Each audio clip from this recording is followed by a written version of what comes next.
आता तुम्ही म्हणणार हे झाड कशाचं आहे? हे झाड आहे पेरूचं. एवढ्या बारक्या झाडाला बघा कसं पेरू लागल्यात. हे कलमी झाड आहे बघा.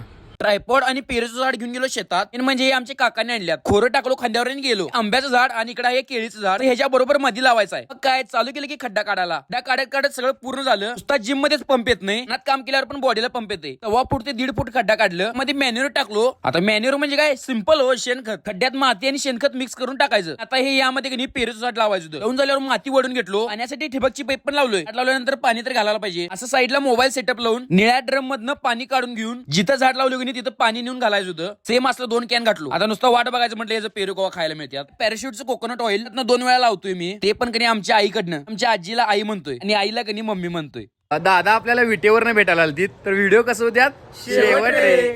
झट दिशा आवरून सैम्याला घेऊन गेलो मी कोल्हापूरला आणि जाता जाता टोपी टाकला बघा. म्हणत ना आज जाताना फील वेगळंच येते. आपलं खदाड पाहुणं आणि हे एमएसएम ज्या सगळ्यांना इन्व्हिटेशन होतं.